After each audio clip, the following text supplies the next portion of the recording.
Welcome, and this is to the Blackburn College EU Referendum debate. My name is Hawthorne, and I'm the Blackburn Student Union President here at the college, and I shall be acting as an impossible chair today at the forefront of the debate. The EU referendum this year has been called the most important decision in the British public in a generation. But how will it affect you? Just why should you vote for either remain or leave the EU? Let's introduce two individuals who will be putting their case forward this afternoon. To my left, representing the Remain campaign, is the Right Honourable Kate Hollern MP for Blackburn. On my right, representing the Lead campaign, is a member of the Conservative Party, Michael Brooks, and a student here at the college. I will now ask both our panellists to give their 5-minute opening remarks on why they have supported the Remain or Lead campaign and highlight some of the issues they'll be addressing today. Kate will begin, and then they'll go on to Matt. Okay, can you hear me? Yeah. It's not on? Right, okay. You can hear me anyway. Right, thank you. Well, good afternoon, and thank you for inviting me along. As Hope said, I'm Kate Hollern, MP for Blackburn since 2015, and I've got to say it's been a very interesting year. During the referendum campaign, and I'm sure there's much more to come, you'll have heard plenty of bickering, one side accusing the other of lying, and I've got to say it's disappointing that's on both sides. Many of these arguments that are happening, particularly within the echo of the chamber of Tories, David Cameron and George Osborne on one side, and Michael Gove and Boris Johnson on the other.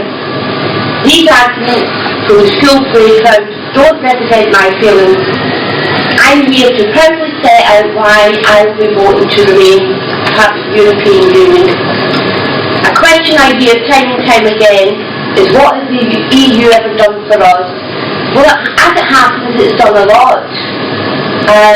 If I look back to the positive impact the EU had on my life, when I was pregnant with my first daughter a long time ago, I had to give in my notice at work. I had to finish. There was no such thing as maternity leave. I had to finish my job at 6 months, couldn't want to be over. When the baby was born, I got sick pay for 6 weeks. I then had to find a job. Now, I could apply to a past employer, but there was no guarantee I'd ever get that job back. So that was a positive impact on me a long time ago, and as the years have gone on, those impacts have spread right across. We've got maternity rights for women now. We've got a right for the job still to be there when we come back. We've got a right not to be discriminated against because we started a family and we need flexible working. But of course, the world has changed in those years as well. We're truly a global world. The world has shrunk. But when you guys finish your education, it's perfectly possible you'll be working for a company in Berlin who's selling a product that might be made or to Australia or perhaps India. And the world gets smaller, and we need to recognise that. We also need to celebrate it. Of course, that's brought some challenges. The EU opens up the world, particularly to young Brits. You know, you're entitled to go and take a job, study in Europe, and people from Europe are entitled to come here and study, and I personally think that's a good time. I think it's safer, it feels better to be part of that bigger union and the protections that come with it. We're currently looking at the EU to help combat the terrible zero contract that a number of residents in Blackburn are faced with, and the financial problems and instability that leads they're in.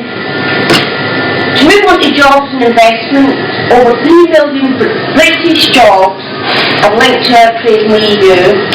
The EU is the biggest trading partner, with half our exports go to the EU countries, essential trade for 200,000 companies, 66 million in investment from other countries in a single day. Now, over the last few months, I've been travelling to companies in Blackburn, right across the borough, and employers tell me they are extremely worried. we already see the negative impact of the uncertainty on their business. The impact in Blackburn from European funds, and I've just got a very small list, and I've only gone over the last couple of years. But Town Centre regeneration and King William Street, £4.2 million.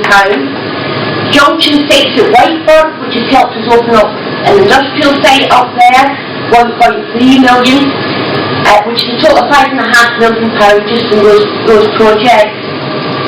But if you look at the additional support for existing companies and new companies coming in, Lancashire Innovation, £1.9 million, which supported 534 businesses, created 508 jobs, and safeguarded 363 jobs. And that's important.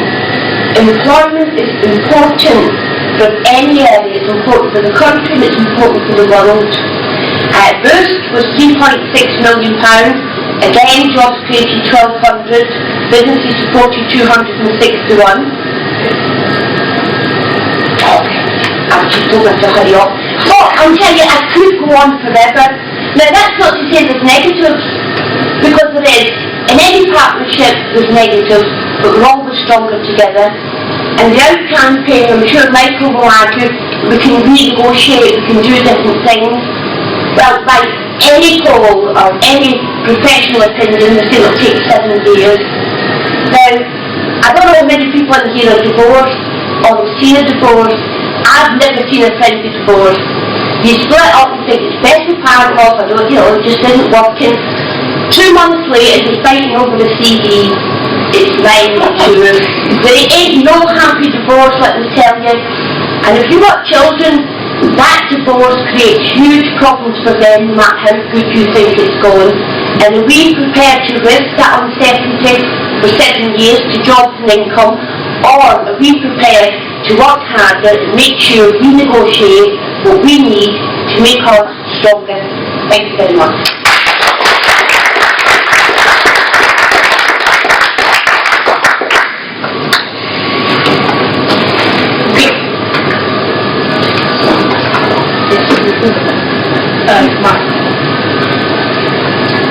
Fellow students and faculty, most of that, some of what Kate said, I spent half an hour trying to review. I'm going to try and lay off throwing a lot of figures and statistics at you, because I think the debate has been full of hyperbole and enough of those already. I'm going to try and present what I would consider both a positive case to leave and what this country could potentially become if it were to free itself from the European Union, but also the dangers of remaining within the European Union. Politics makes for strange bedfellows. Last year I spent quite a lot, probably to the detriment of my studies, trying to prevent Kate from being elected. Yeah, obviously I did fail. But I'm in the unique position today where I am arguing that Kate should have her power increased. She should have more power with her votes in Parliament. Parliament should be stronger, it should be more sovereign, and it should be more supreme. My party leader, David Cameron, I am not his greatest fan at the moment. He wants to remain. He is what I would consider quite a strong pro-European. Kate's leader, Mr Corbyn, is quite a strong Eurosceptic, but he must feign that he is pro-Remain. I'm here to try and present that there can be such a thing as an amicable divorce in international relations. Of course, on a personal level that might not be true, but I give the example within our own neighbourhood of the velvet divorce between the Czech Republic and Slovakia after the fall of communism in that country, whenever both countries aspired to join the European Union. And I agree, it does take years for such a divorce to happen, but such a divorce prevents the hyperbolic statements, the fear, the gloom, the doom, the claims that there will be recession after recession, the economy will collapse. It prevents such events like that from happening. even now, about 20 years after Czechoslovakia dissolved into two new constituent republics, they're still working out which laws they need to repeal between them, which ones still bind them.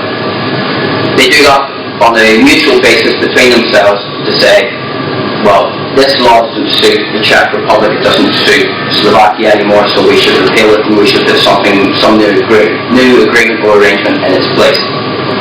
Why couldn't this happen if we were to leave the European Union? And I will argue that if we were to leave the European Union, this is what would happen. It would not be a catastrophic blow, it would not be a revolutionary process over a course of weeks, days, months, or even a year. It will be a years-long process.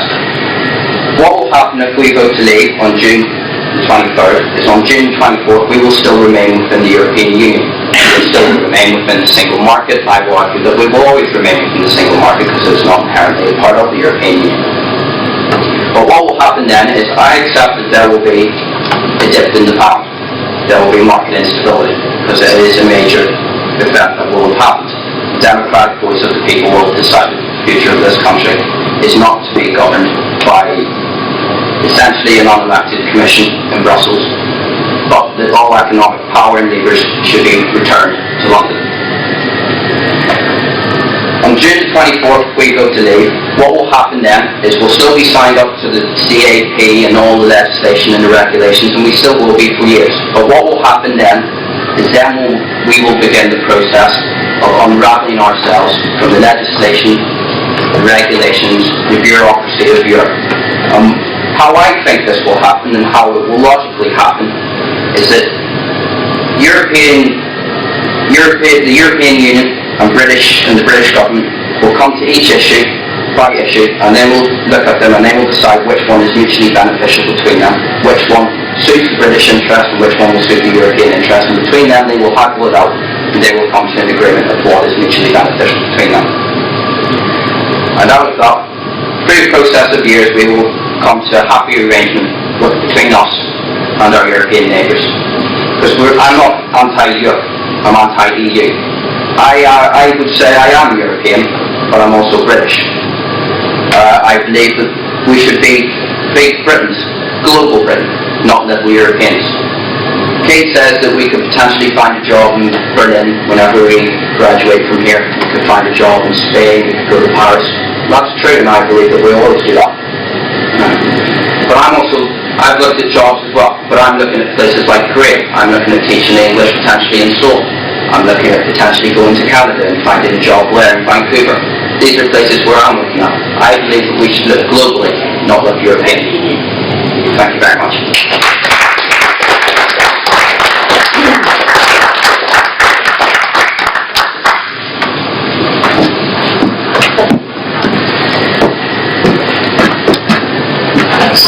Now we've gone to 4 set questions, each subject. As Kate Hollern remarked, Michael wants first question. The first question is about students.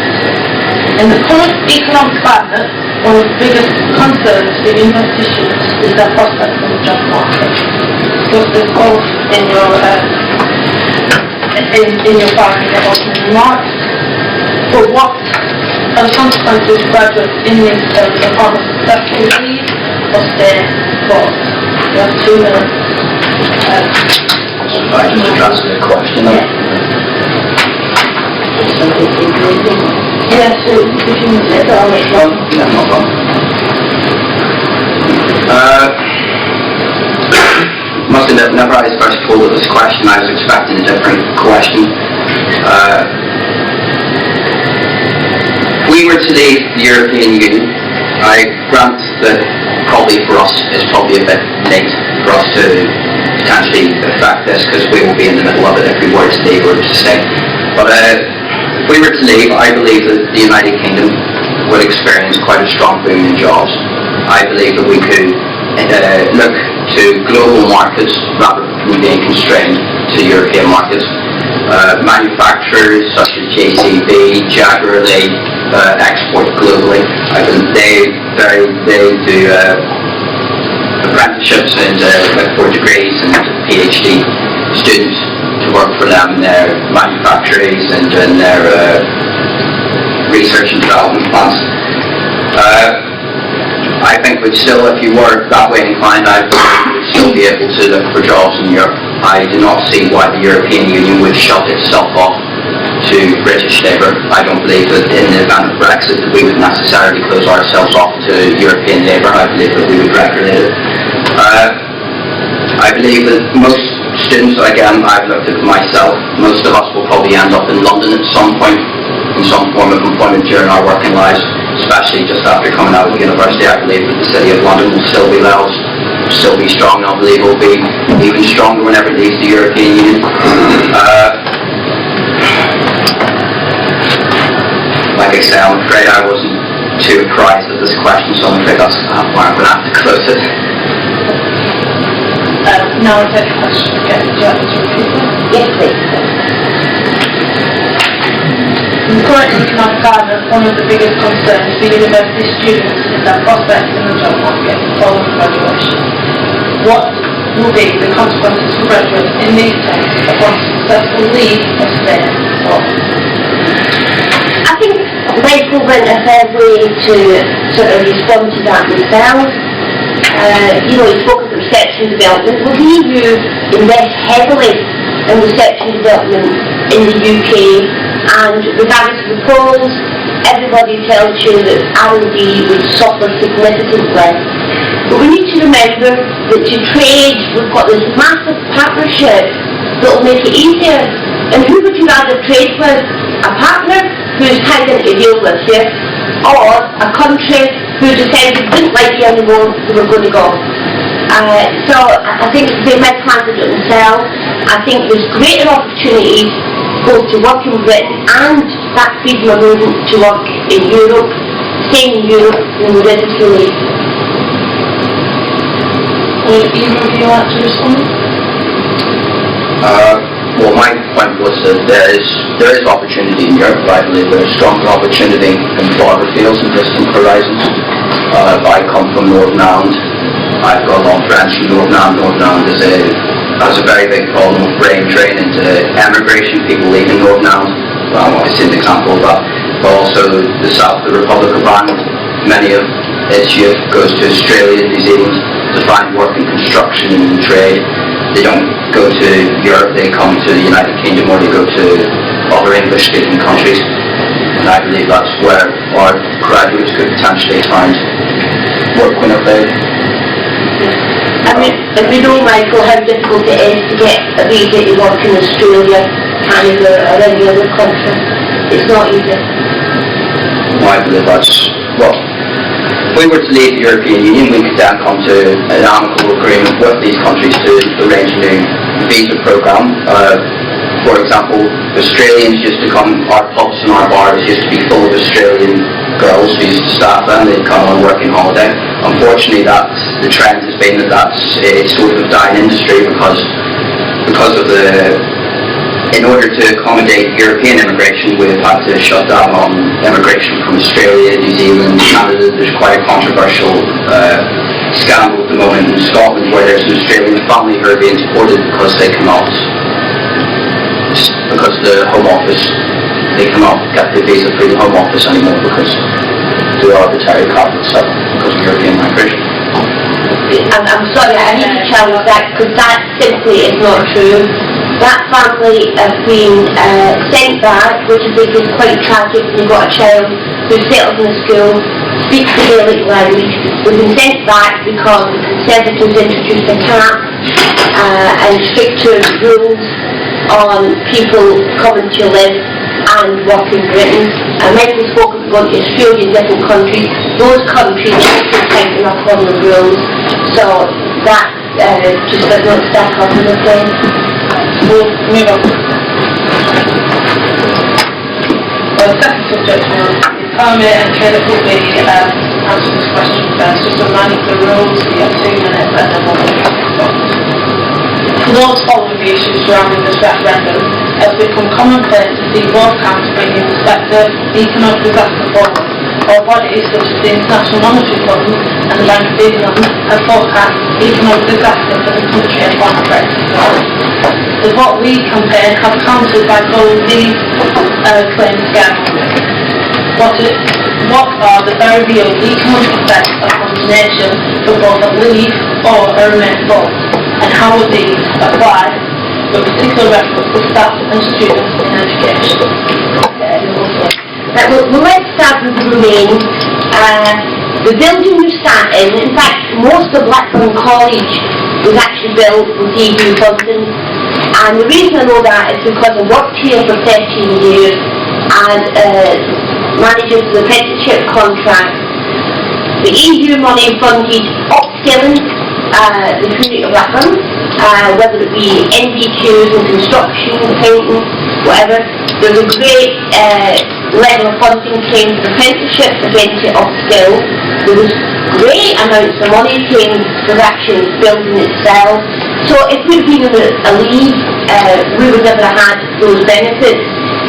But going forward, the EU does bring growth, it does bring investment. I pointed out earlier the cathedral quarter, which just happened, the Whitebird estate, whole host of support for businesses. If you take that support away, how are we going to grow? How are we really, as a country, going to be able to compete either in Europe or even wider? As Michael suggested, we've got high-skilled jobs in manufacturing, supported by the EU. A couple of weeks ago, I was at British Aerospace, and the trade that British Aerospace is doing, both in supplying skills and buying in skills from the EU, is contributing greatly to the build-up of our defence. Do we really want to put at rest what we've currently got to what we would have? Right, talking too much. And now Michael to repeat the question. No, I just still got it here. Well, I think I'm quite sceptical of the claims that any of this will be put at risk. Addressing the first point that this building was built by EU money. It's not EU money necessarily, it's our money, it's taxpayers' money that we send to the European Union, which is then sent back to us. I do not see why it's necessarily the case why a British government couldn't have funded this fully itself. This building and the various projects that Kate's addressed. Just to quickly look at the British economy in relation to the European economy. UK trade to the European Union in 1999 accounted for I'm going to have to draw some statistics here, 54.8% of all British trade. In 2014, over a case of about 13 years, it had dropped to 44.6%. Annual trade growth to the EU is of 3.6%, but British trade to the non-EU, the rest of the world, is double that at 6.5%, and the source for that is the Office of National Statistics. What I'm saying here is that also combined with this is that the European economy, the Eurozone especially, is a stagnating economy. It's not in growth. Between 2006 to 2016, in totality, the Eurozone economy has not grown. It's actually technically shrunk in that time. That's not to say that countries such as Germany or Netherlands haven't grown, but unfortunately the southern European countries are in recession. That's holding back the rest of Euro, and by inclusion the rest of the European Union member states with it.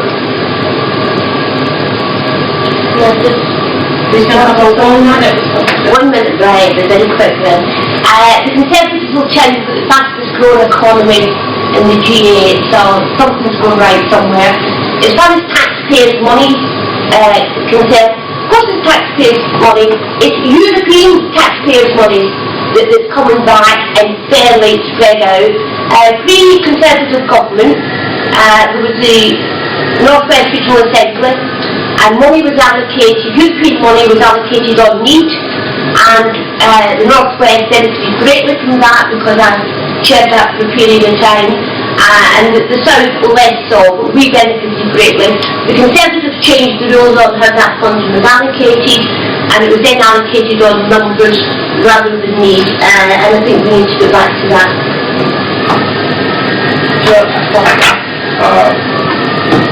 Well, again, I don't see why necessarily that would take the European Union to reconcile. I don't see why a domestic British government couldn't legislate for it. For example, say if Mr Corbyn and the Labour Party was elected, why shouldn't he have the power fully to implement such policies? Why does it take the European Union to? Sorry, I think people need to be very clear on this. 13.2% of policies are directed by the EU. 13.2. Every government has a right to challenge an EU policy in the best interest of their country. I've recently made Shadow Minister for Defence.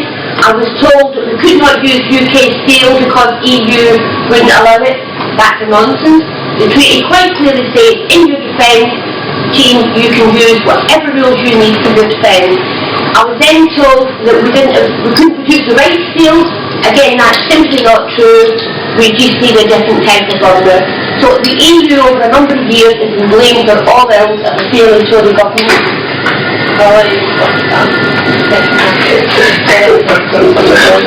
Statement that the party could just broadcast at the moment. Can I just ask what figure you got that, where you got the push for the 13%? Because from my understanding, the House of Commons Library cannot ascertain the exact figure of how many laws or regulations come from the European Union. Well, that's exactly where I got it from only yesterday. We'll go through the proposal justice defence, and Michael was the first. Reminder of the rules, it's 2 minutes and no more minutes to respond. Over the past year and a half, we have tragically become accustomed to terrorist attacks upon mainland Europe, notably Charlie Hebdo and pirate attacks, and of course the recent wave of attacks in Belgium. We saw in the media during the campaign highlighting terrible ongoing refugee crisis and the possible introduction of Turkey into the EU. Is it fair to call these stories justified or alarming? And what will be the consequences for British national security in the forthcoming EU referendum?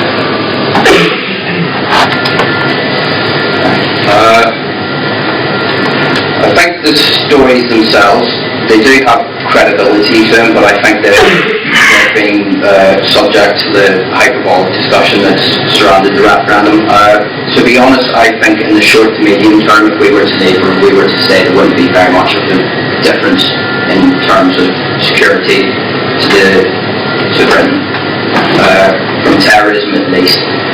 My concern would be that in the longer term that potentially the European Union might decide to, in part of its centralisation efforts, to try and supplement national security forces, national intelligence agencies into a wider European one.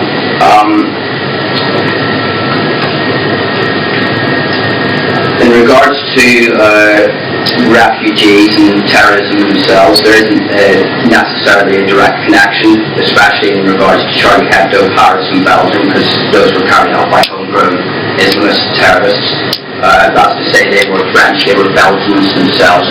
But some of especially in regards to Paris, some of them had travelled to Syria, and some of them had fought with the Islamic State in Syria or Daesh.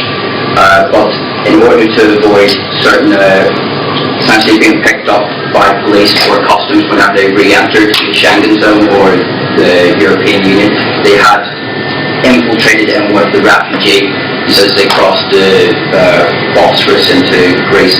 So that's my concern, that is potentially a filling of Schengen there. I think essentially what the European Union, if it is to try and set this out, is it needs to strengthen its Schengen borders. It needs an actual proper policy towards refugees and not allow Mrs Merkel essentially to dictate it to the rest of the member states. And would you like to repeat the question? Really very I mean, what happened in Paris was absolutely dreadful. So like Michael, I do agree that it's not directly linked. As far as crossing the border, the feeling was these people were identified, but there was a failure on security in Italy.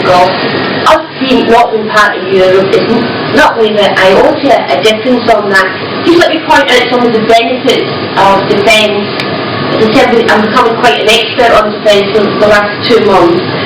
But being in the EU gives us a seat at the table You know, if you're going to influence and shape a policy, you've got to be round the table. If you leave the EU, you'll still pay the money, but you won't have a say. We've got agreements on the arrest warrants, we've got shared intelligence, we can target the IT, and that's where the real threat's coming from now, through IT sources. I think I would rather be, I would really rather be part of a big group in defence, sharing intelligence, working together to tackle the problem. To tackle the inequalities across the world would be my ideal, but right now I'd like to tackle them across Europe.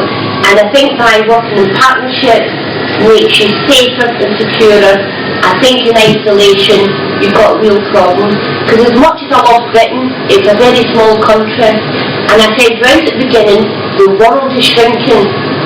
I mean, 20, 30 years ago, very few families travelled anywhere. And we do now, and we enjoy that.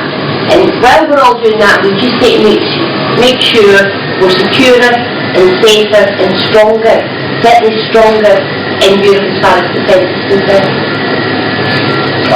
I myself am not arguing for isolationism, I'm arguing for greater involvement in the world, I'm arguing for global involvement.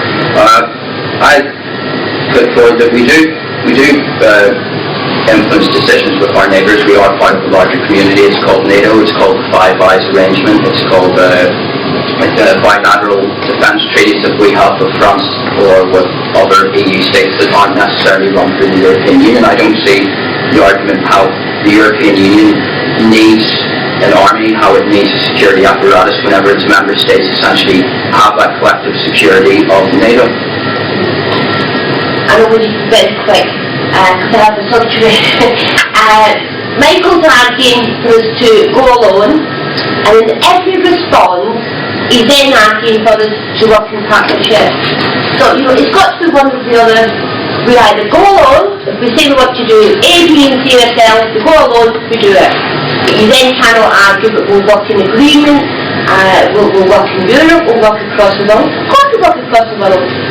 America provides a huge amount of defence equipment, as does Israel, as does Egypt, as does everybody else. We've got partnerships, so we're either going alone, Michael, or we're going to work in partnership. So, the floor from panel subject before we open the questions from the floor. Everyone rules 2 minutes to response. The question is on immigration. One of the central themes of immigration during the referendum has been the subject of immigration, particularly in Eastern Europe. This has been high talk about subjects of both parties and mass media, including left and right-wing news. It is fair to say that as the polling day gets nearer, is the referendum really becoming less about Europe in the public eye and more about immigration, or has the issue been given undue prominence by the mass media? I think, certainly from the Leave campaign, immigration is the root of all evil. But I'd actually just look at Blackburn and how we benefited from immigration. You talk about economic migrant here. You know, I left Scotland in 1977 because I wanted to earn a living. We've got Michael here studying. I think it has been hyped up, but that's not to say it's not an issue. But then, go to your hospital, and how many migrants are working in your hospital, how many work at Blackburn College, and I always say that's what makes Blackburn in particular have that rich tapestry. You know, we have all sorts come to Blackburn, we work together. I'm not saying everything's perfect because it's not, but it's certainly enriched my life, understanding that sort of the wider world. Unfortunately, the media is blaming immigration on everything. They're very quick. But I just point out that immigrants actually contribute far more than they take out. 5% of migrants depend on benefits. The pension fund is unstable, it just would not be able to be delivered without migrants and the contribution they make. In the main, it's young people who come here to work, put into the system, don't necessarily take out. So financially we've been a real mess, without immigrants can then contributing to the system and bringing the skills that we so sorely need.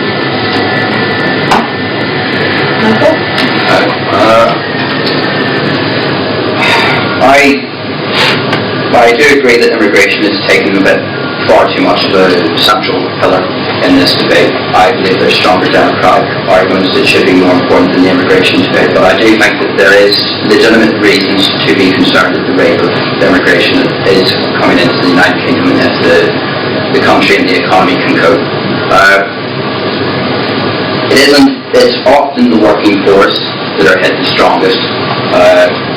There is an argument that immigration from the ways that we've been seeing, and if you're from Romania or from Bulgaria or Eastern Europe and your wages are potentially 1/6 of what they are in the United Kingdom, I totally understand. I probably would be one of them, like I am. I came over from Northern Ireland, to come over for a better life in the work, and fair play to them. They are the people who are entrepreneurial, but the problem is that the immigration system is skewed, and it does go back a bit to national government, but national government does have to essentially try and say that there is an immigration system and the system has to be followed. But the problem is that because of the freedom of movement and the freedom of labour within the European Union, there is essentially an open door to the European Union, and that facilitates unskilled migrants. I would argue that what the United Kingdom needs is we need to leave the European Union, and then we need to come to some fair arrangement between the United Kingdom and the European Union on access of labour and migration between them, but so that we can then establish a more fair immigration system to the rest of the world, with the Commonwealth, with people from Australia, from America, from South America. If I could just quickly make a point. Back in Belfast, I know two Americans I'm quite chummy with, Harold and Andrea. They're both PhD students. They came to Queen's Belfast to do their PhD. They're basically being told that because they're not earning £32,000 a year, they're unlikely to be able to get a visa to stay in the United Kingdom. I do accept that this comes back to national government, but that is forced on the national government because national government has to essentially cut down on those forms of immigration in order to enable the freedom of movement with the European Union. Can I respond to that? So I'm going back to absolute nonsense. National government is set the caps and tiers not for EU migrants, but for migrants from elsewhere. That's the point I raised, if I could just interject that. Sorry, didn't come across like that. I do have a problem, and I do actually agree with Michael that quite often it's the poorer paid workers that attract people from EU. But then surely, as a country, and as Europe, we should be tackling employers who don't pay a fair wage, and we should be tackling that inequality, and we should be making sure we've got the skills so that we've got higher quality jobs. Unfortunately, the Conservatives have blamed it for years. They blame the European Union on everything, and that's why there's a huge split in the Tories right now, because we spent years brainwashing each other that everything's Europe's fault, from straight bananas to only tea and a bunch. But now they're actually against the wall. David Cameron promised a referendum, fair play him, he's followed it through, and now he's having to be honest about the huge detrimental impact leaving the EU will have on this country.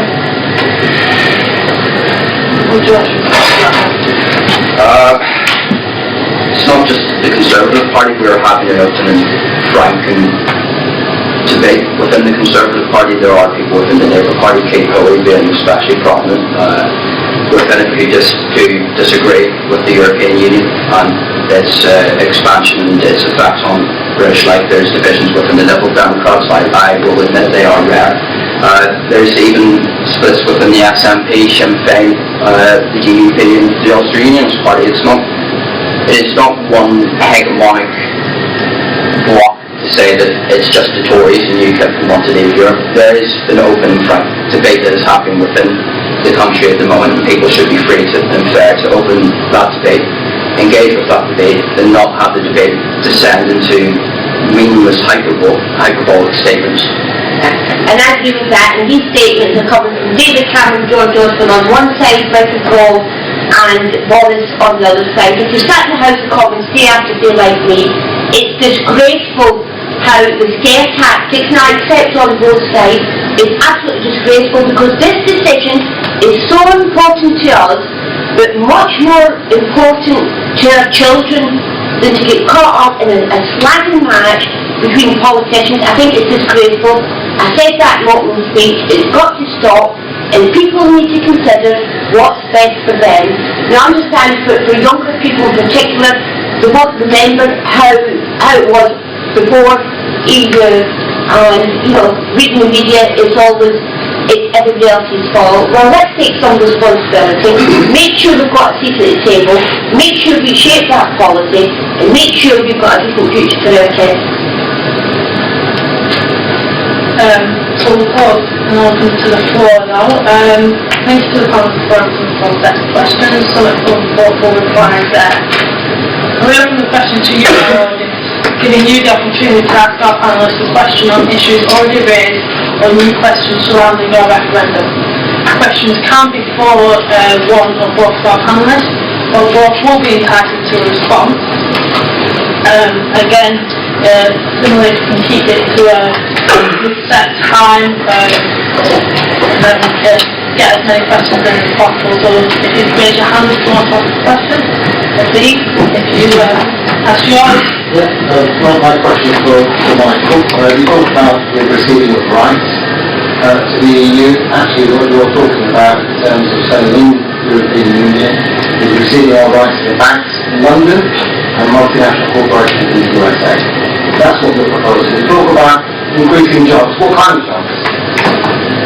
Just have a look at the track record of your political party over the last 5-6 years, and the type of job that you've created and the level of wages that they pay. The European Union is probably the only safeguard that workers have in this country. So if left to your devices, we'll all be slaves to the banks. Yes, I would. Well, I'm not going to defend my party's record because I'm not here to do that. I'm here to argue on the European Union. Most of the rights and benefits that we enjoy as citizens are already established in statute and legislation before the European Union. So why is your party trying to get rid of the Human Rights Act? Because we want to replace it. We want to replace it with British Bill of Rights. What would that look like? Who would be writing at the banks? These are genuine questions. Well, I'm not a banker, and the Conservative Party is not run by bankers, contrary to Well, I argue that the European Union is about design TTIP. The European Union is basically for a corporatist Europe. It's not for a Europe of free labour, not free labour, for a free market Europe. It's not for a Europe of workers' rights. I'm sure that Kate would like it to be, and Mr. Corbyn would like it to be. That's not the type of Europe that we're in. It's not in the Europe that safeguards the common man and the common woman. One just has to look at Greece, one has to look at the rates of unemployment in Spain, in Italy. One has to look at the scenes that are happening right now in Paris and in Brussels, where there's riots in the streets over labour reforms that the European Union doesn't really have a say in, but its national government has to say in. A lot of these things a lot of these rights and rules are established in national statute and national legislation. If we were to vote to leave, we wouldn't actually leave the European Union properly until about 2018, 2019. You'll close the treasury by then. They won't get anything left in the treasury by then. The point I would argue there is that around that time that coincides nicely with 2020, the general election. So, and I think that would then give the country also the added benefit that we've decided our relationship with Europe if we were to leave, then we can then decide through that election about what type of Britain we would then build post-Europe, post the EU. Would we elect Mr. Corbyn and the Labour government to then build a Britain that would be to the political left, more about workers' rights, or would we elect the Conservative Party or some form of coalition to build a more I would argue, more than I was wondering why you can't wait till 2020 to do that. You're in power at the moment. Why don't you do something about it now? Well, unfortunately, I am not currently the Prime Minister, and the Prime Minister does not Because you're going to Prime Minister. No, I don't. I'm quite strongly against the Prime Minister at the moment. If I made that clear. Well, that's economic. What about culturally? I mean, it's human nature. You turn to your neighbours, then you're in trouble. You don't turn to a third party, in this case, multinational companies and big banks, what we're talking about, in terms of we stay in and take our sovereignty back. We're not taking our sovereignty back, we're just giving our sovereignty from the European Union, which is a democratic institution, albeit supranational with a democratic deficit. However, that's a lot better than Mr. Smith rules it back. Right, we'll go on to the next question. Okay. Hey, I've got a question for Kate and a different question for Michael. I'll go to Kate first. The concern we have about Europe is obviously the big globalisation deal, TTIP. Now, if for some reason EU decides to push it on us, what powers, and I think you already answered it a little bit previously, what powers do we have to block or reverse any decision making? As for Michael, international creditors, Standard & Poor's, stated that if we leave the UK, our credit rating drops a rank. That means national debt interest will increase. Your government has quite placed a 5-year plan of austerity on us, and we're now in the 8th year. So what it seems to me is, if we leave and our debt interest goes up, that austerity package that was promised for 5 years stays indefinitely. Based on current predictions. You would like to respond first. Well, I'm glad you asked that question. I mean, Michael done a typical conservative statement there. European way with TTIP. It's the exact same as a defence. If there's something that does not suit your country, you can argue against it. And I believe the French have done it on the film industry. TTIP is the transatlantic side. When it comes to NHS, I do not believe our NHS is for sale. I do not believe private companies should come into NHS.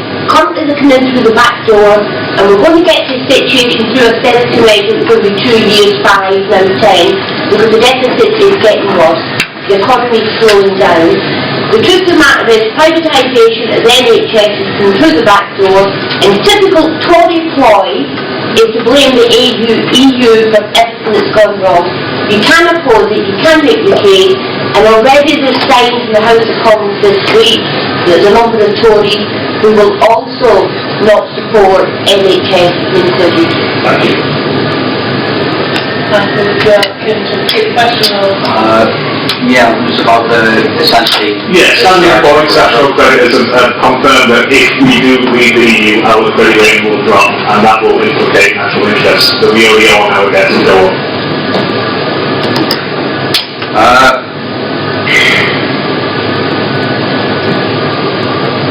Well, the argument I put across that if we were to leave the European Union and we were to essentially try and grow the economy, diversify the economy, especially in places such as manufacturing and high-tech industries, I believe that the economy would grow a lot.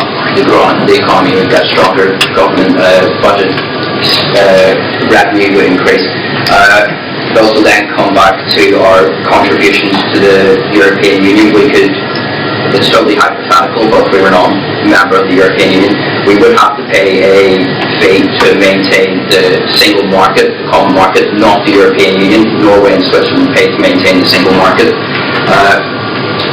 We could put that money in towards potentially paying off the debt, improving our credit rating. We could put it towards the NHS, we could put it towards cutting tax, we could put it towards paying the streets and That does sound like another gamble for the only struggling working class. Take that to Kate. Yeah. You're spot on, Kate. Absolutely spot on. Norway and Sweden pay a contribution. Switzerland, sorry, pay a contribution, and there's a number of reports on both sides this week that have admitted the money we pay into the EU, with the rebate we get back, with the investment we get for other skills, it would be cost neutral for what we need to pay in. So basically, financially you could do the same, but you wouldn't have a seat at the table. But in the short term, there's uncertainty and instability, and I've spoken earlier with the 2 companies I've spoken to in Blackburn we've already suffered hugely because of the uncertainty. It would damage it. Now, when you talk about austerity, that's been painful in Blackburn. Council lost 40% of its budget. It's painful. We cannot afford any more damage up here. Michael's talking about diversifying. You can do that whether you're in or out the European Union. We should be diversifying. We should be investing more in research and development, manufacturing, high-tech jobs. Unfortunately, we're not. We're selling to the lowest unit and putting a lot of our UK jobs abroad. Nothing to do with the EU. So can I have another question? I welcome rational debate about immigration. However, far-right groups exploit anti-immigration sentiments for their own ends. Therefore, what are the Vote Leave and Vote Remain campaigns going to do to ensure that any debate about the EU does not descend into racism?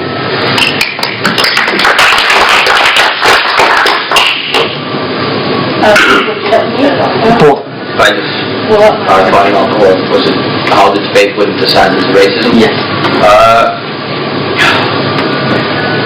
I think in some respects the debate has certainly bordered on it. I think what we need is, we don't need an emotional debate, what we need is just essentially a factual debate. It's not, it is largely related to the EU, but it's a wider debate. I think just essentially they need to present as close as they can get to the fact, and they need to leave emotional arguments by the wayside. Just need to tell us and the public, this is the number, this is the cost gain or cost loss, what is the social cost, what is the economic cost of it. I must admit I'm a bit deterred by some of the literature going out from, and I know that it is both sides, but a lot of it I would consider to be bordering on certainly racialist, if not outright racism connotations. It just needs a free, open and fair debate. It needs an open airing where everyone can take part, everyone can air a view. People can look at the arguments being put and they can decide if that argument has merit to it or if that argument doesn't have merit to it. The best way to dispel racism is just to have is to put a spotlight on it, let the people see it and confront it. Go on themselves. I would just add that the tone of the debate coming from the Leave campaign not only is bordered but gone overboard. And you see quite often on Facebook comments about people leaving, get rid of all this ABC, and it should have been an intelligent debate. Sadly, it's not been, and it is leading to tensions, and there's a huge job to be done to overcome that. Blackburn, as I say, in the past, when there's been racial tensions, we've worked together, we've overcome them, and we're stronger. I think the nature of this debate is leaving a sour taste in a number of people, but worse than that, creating fear among people is not the right way to get a proper, intelligent decision. Now, I believe we should stay in the EU. I respect people's opinions if they think we should leave, but it's got to be based on the facts. And the simple facts are, it is safer, stronger, more economically stable in a partnership or out. Simple. Question? It's been clearly said that the EU is in a mess and there's a lot of them sliding down. If the UK leaves the EU, would it become more of a mess? And how would that mess then impact on the UK? The EU, if it becomes more of a mess, That is what's being said, it's going to become chaos. Okay. How would that chaos impact on the UK? Okay, could I just clarify, are you talking specifically economically, politically, or the rise of Anyway. Well, I've got a page here which I thought I hope we touch on, which is the democratic arguments in Europe, which I think is certainly a big argument. When you say the democratic, what do you mean? I'm talking about the democratic deficit, and in fact I'm talking about some of the anti-democratic actions coming out of the European Union, especially from some of the statements from Herman Crick himself. I think what's happening in Europe is the Eurozone has been essentially a catastrophe for Southern Europe. Spain, Portugal, Italy, The euro it's a northern European economy. It's suited towards economies such as Germany, the Netherlands, to a degree Belgium, these sort of highly advanced industrialized economies. It isn't suited to southern European economies where this industry doesn't happen so well, but Greece is the biggest example of it. The pain that's been inflicted on the Greek people by the IMF and the European Union. That's the economic part of it. Democratically, I think just through the sheer unwillingness to reform and the inability to accept some democratic decisions and votes by the European Union, the establishment within the European Union is leading to the rise of some far right, some populist, and some quite frankly dangerous and disturbing people in parties through Europe. I think that's some few things. I've got a list of referenda in most of the European Union here is just totally ignored or just brushed under the carpet. The biggest one I think most of us will have heard is the Irish referendums on Lisbon. They just didn't accept the first democratic verdict of the Irish people, so they just didn't accept the referendum on until they put it the same way. That's led to quite a lasting legacy actually, south of the border and in the north. I think the European Union is just, it's the people running it, the establishment within it has a certain ideological viewpoint and they won't accept any deviation from it. They are set on a centralising path and any democratic vote against it is immaterial to them. I'll just quickly finish with a quote. It's actually videoed it, you can look it up yourself. Mr. Juncker, who said that there will be no democratic choice against the European treaties, and in those treaties, which were not changed by the Prime Minister's reforms, is the commitment to ever closer union. You haven't answered my question. Sorry. What? The chaos in the EU have in the UK, Have in the UK. economically, democratically, defence-wise. I think there's an economic case. If the European Union continues on its path, I can see it potentially just converting on its own. I think that will naturally have an economic impact upon the United Kingdom. Detrimental one. A detrimental one, but if we would you suggest that it's not better to stay in and influence from within? I don't think we can influence both, and So you're prepared to risk? I think that if we were to leave, we can budget ourselves against this potential crisis heading down the road. The European Union is beset by a crisis. We can budget ourselves from it and essentially untangle ourselves from it. We can limit our impacts from it. 20 miles of ocean. Yeah. Will protect us from the chaos within the EU. Like it did in the Second World War. Well, no, what I'm saying is that we can limit the damage, but if we were, we're in a globalized world. A collapse of a bank in America causes recession around the world. It causes people in Japan to lose their homes. It's not the geographic. It's not so much a geographic issue. There's a war in Syria. It's thousands of miles away, and yet the impacts are it's very strongly impacting us. The point I'm trying to make is that by staying entangled within it, we are greatly affected by it. We just have to look at the Eurozone crisis and especially in Greece, in which the British government had to contribute to the bailout funds in order to help alleviate the Greek economy. Greece is the biggest example, but I think Spain's potentially heading down this route as well. I think it's. I just think, like I say, I think the establishment within the European Union is set up on one goal, and it won't accept any deviation from the goal. And I think it's better that if we were to leave, I think it would send a message to potentially other nations within Europe. I look at potentially the Danes, potentially the Dutch, who might see this as potentially the way for them to go.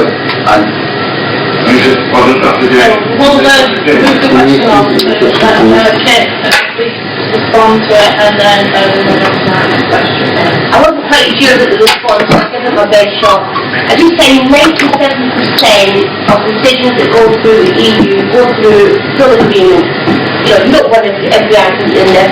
And I'd hate to think the people of the world judged us on statements that Boris Johnson says, as I'm sure that the statements of Mr Juncker have received in other countries. Greece is a difficult situation because the refugees that was obviously Greece have put huge pressure on it. As a human being, I don't think it's right that we say it's not our problem. We've got people risking their lives travelling boats. Different situation. I do think that where countries take the biggest burden of refugees is a sort of European fund to help support that, because it is wrong for the countries left with that burden on there. I'll just finish by saying Michael talks about a globalised world and then talks about battening down the hatches and ignoring what's happening in Europe. And you can't do it. You know, you can batten down the hatches, you can go alone. What happens in Paris affects us. What happens in Brussels affects us, in or out. And I think it's important we've got a seat at that table and we've got strong voices to make sure that Britain gets its best, but also to make sure Europe's got its best across the world. Hello. My mistake, congratulations to both parties for a really good debate. May I just ask Michael a question with two prongs to it? First of all, the gentleman on your right, is he part of your team? He's a personal associate of mine, yes. Okay, well, I think it's very rude for you to sit there smugly when people make impassioned debates. And to sit there with a smug grin on your face is despicable. It really is. And I think he needs disciplining. And I think associating yourself with a crony like that doesn't do you any good. That's not Second of all, I'm just giving you some criticism. That was the first part. The second part was the gentleman who's now left spoke about racism, and you said to have a debate about racism you think you should remove emotion from it. I don't think I need to say anything more than do that. It just shows how out of touch you are and your party is with the common person. You talk about not having emotion in a debate about our future. You talk about things without any common... You've lost the touch of the common person in your party. You talk about big banks and globalisation, where Kate talks about being a young mother looking for a job. And there's look on your face right now. There's no respect to what I'm saying. There is respect. Well, the look on your face makes a difference, sir. Because I've sat here respectfully listening to you, even though most of the things you've said have been ridiculous. But I even laughed there as well. I think it's disrespectful. And I'm sure Kate has thought a lot of the things you've said have been ridiculous. And I'm sure Kate hasn't agreed with everyone in this room, but she's handled herself with professionalism. And it's not so much a question, but if you'd like to respond, you're more than welcome to. It's just a statement. I'm just saying, it is nice to have a big in the debate forum, like this, yes. He is a student as well.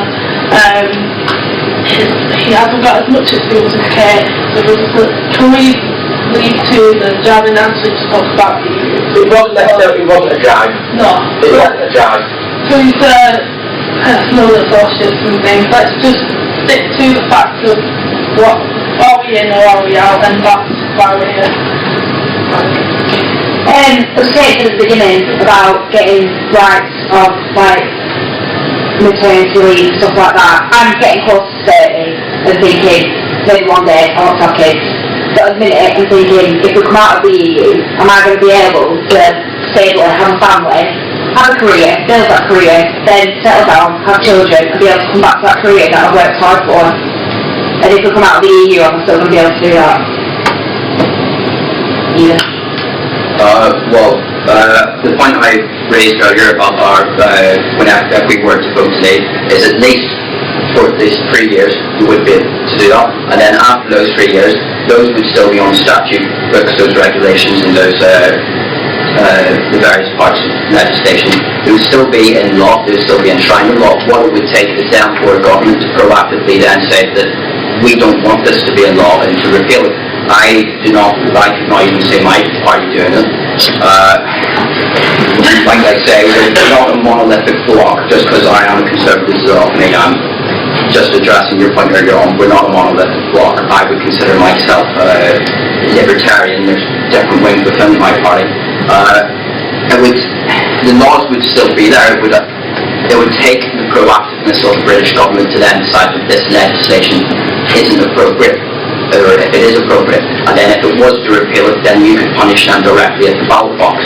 But that's not what it's for, because at the moment, Conservatives, with the Conservative Party at the moment, there's no voice to working class, and if they stay in, you know, you're saying at the ballot box, so they're still in. Like I said, the point earlier on is that if we were to leave, then in 2020 there's a general election, and then you can vote in that democratic election, and then through whatever government we can elect, that's how we will shape the Britain would be formed post-Brexit. We actually don't have a referendum anymore. Why did you get only because we 5 minutes. It's for gamekeeper. You ask the question, I'll go to the gentleman that has the question.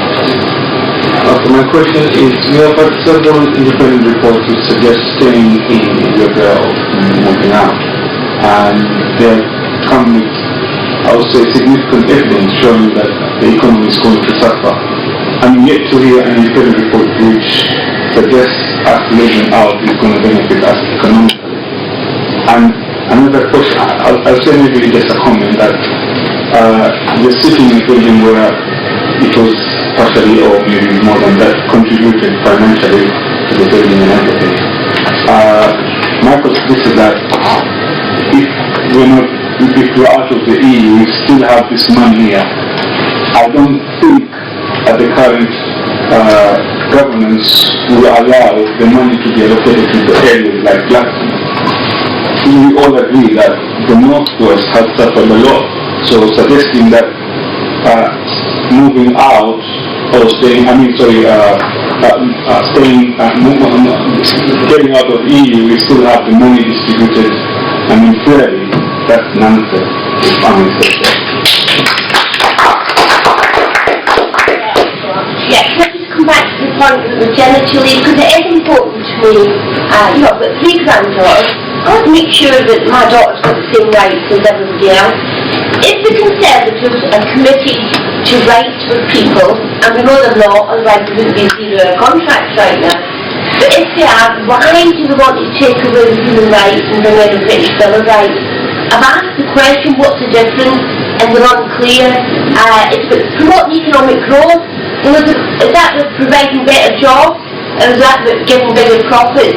And I'm sorry, Michael, I just wouldn't trust them. And it's interesting your statement from this year to last year are sort of diluted. Please to say that it's sort of toned down. But you're spot on. The money Blackburn received from the EU was tremendous, and it was because of the levels of deprivation we had here. I know it doesn't feel like it, but if you were Blackburn 10 years ago and considered what was there then and what's here now, we've done fantastic, and I hope that continues. I'll keep fighting for that to continue. Without the money from the RDF, it just would not have been possible. If we really think if the government's got a choice of putting 100 million into Blackburn or 100 million into London, I can tell you where it's gone. And just on going back to the right, the number of policies that have been rejected through the House of Lords and through the European Union from the Tory government is tremendous. 60 decisions have been overturned because of them unfair. Now, European Union is a real safety net for people, and it's terrible that people in this country have got to depend on the European Union to make sure rights are protected, but sadly that's the case. It's a simple choice. The first question of independent reports, if they are any supporting the idea of us getting out of the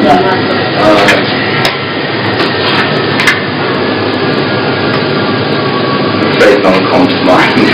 Thank you very much.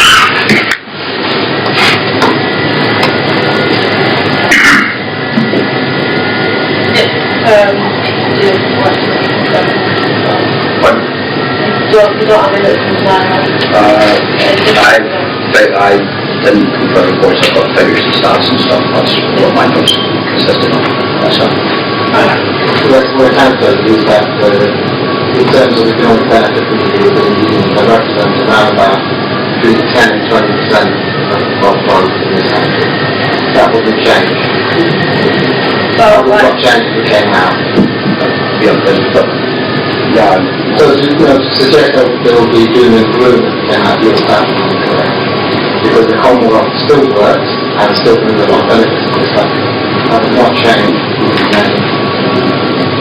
But I think we can then emphasise it that when we can engage with it a bit more and grow the market, so that's my point. So we'll close a bit, we'll allow each panellist to have 1 minute closing remark, just reply, and like everyone come in today, I hope that it's time to ask a little bit more.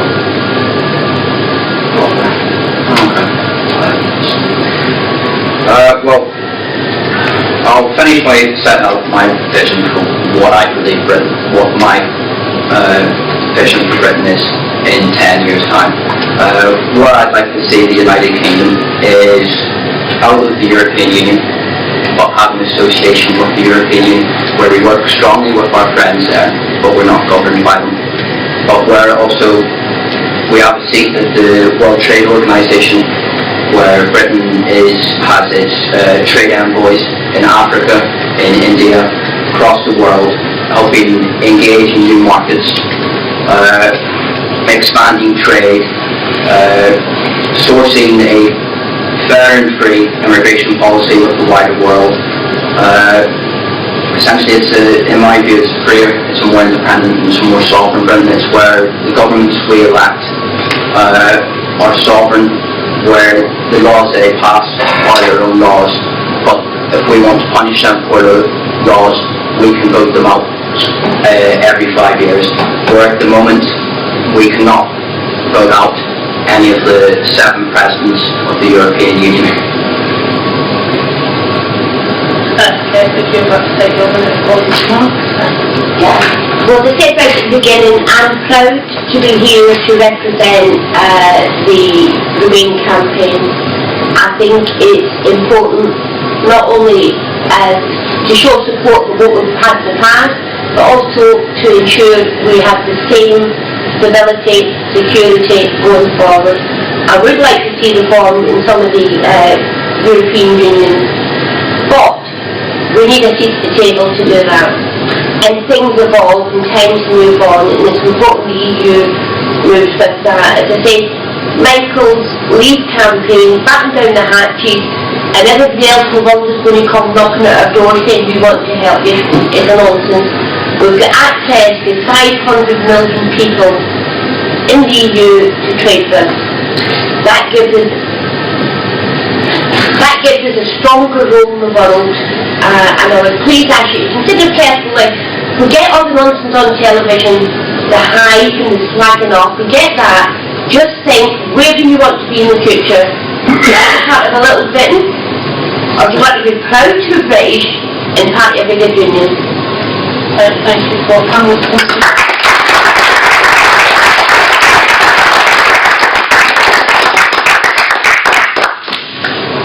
Thank you very much, folks.